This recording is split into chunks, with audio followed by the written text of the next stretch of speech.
Aku Hafiz. Aku Anissa.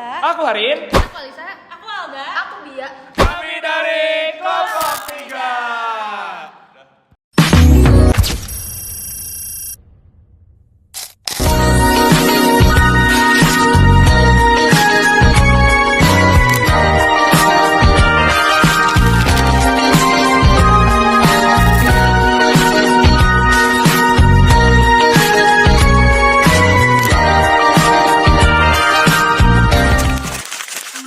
Sebelum itu, kalian tahu nggak sih apa itu ikan patin?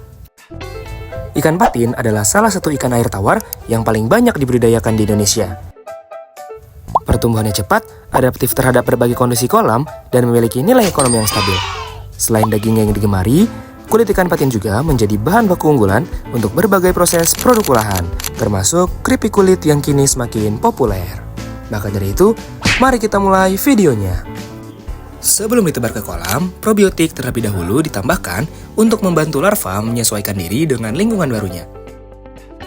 Penebaran dilakukan menggunakan takaran sendok teh yang jika dihitung ada 5.000 ekor per sendok teh. Dan setiap akuarium diisi sekitar 15.000 larva agar kepadatannya tetap ideal. Pada hari pertama, larva belum diberi pakan karena masih memanfaatkan sisa kuning telur sebagai sumber energi utama.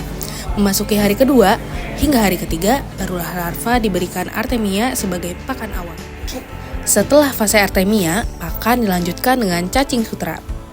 Pada tahap ini, larva membutuhkan pakan dalam frekuensi yang tinggi, hingga 8 kali sehari atau sekitar 3 jam sekali. Seiring dengan pertumbuhannya larva, frekuensi pemberian pakan secara bertahap dikurangi hingga menjadi 2 kali sehari. Jenis pakannya pun disesuaikan dengan ukuran larva agar pertumbuhannya tetap optimal. Selama masa pemeliharaan, kualitas air, suplai oksigen, dan kebersihan kolam adalah prioritas utama. Menjelang panen, larva disortir terlebih dahulu untuk menyesuaikan ukuran dengan permintaan konsumen. Setelah ukuran seragam, barulah benih siap dipanen dan dipasarkan.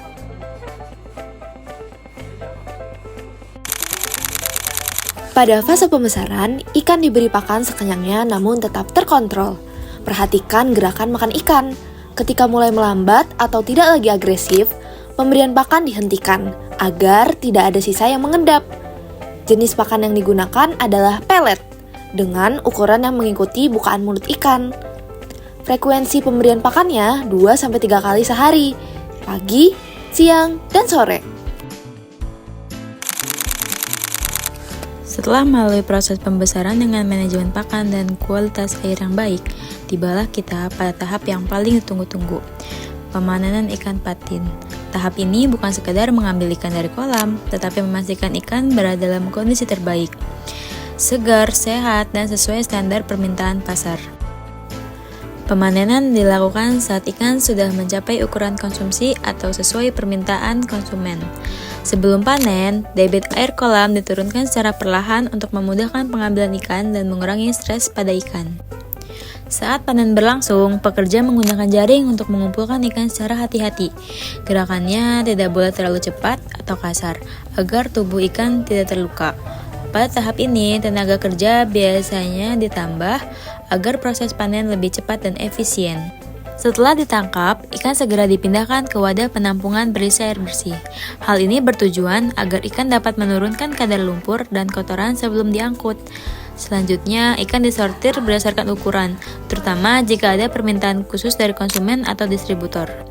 Setelah proses sortir selesai, ikan siap dikemas dan dikirim.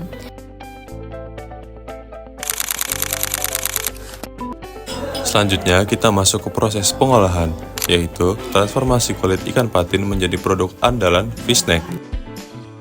Semua proses dimulai dari pemilihan bahan baku.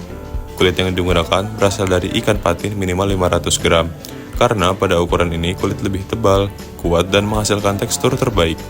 Kulit juga harus berwarna cerah sebagai tanda kesegaran.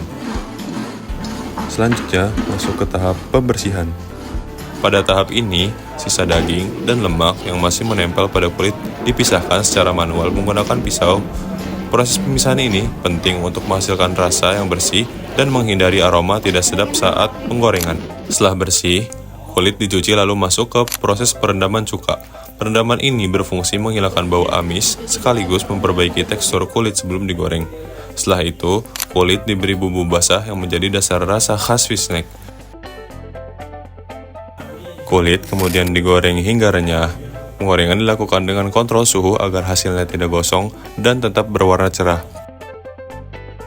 Setelah digoreng, kulit ditiriskan menggunakan spinner untuk mengurangi minyak berlebih. Tahap ini penting karena standar mutu fish snack mengutamakan keripik yang renyah tetapi tidak berminyak. Setelah minyak berkurang, keripik diberi bumbu kering sebagai sentuhan akhir.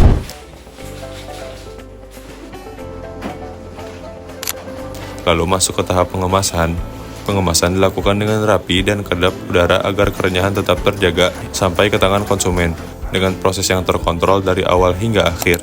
Fish snack menjaga kualitas keripik tetap konsisten, renyah, cerah, dan lezat tanpa aroma mengganggu.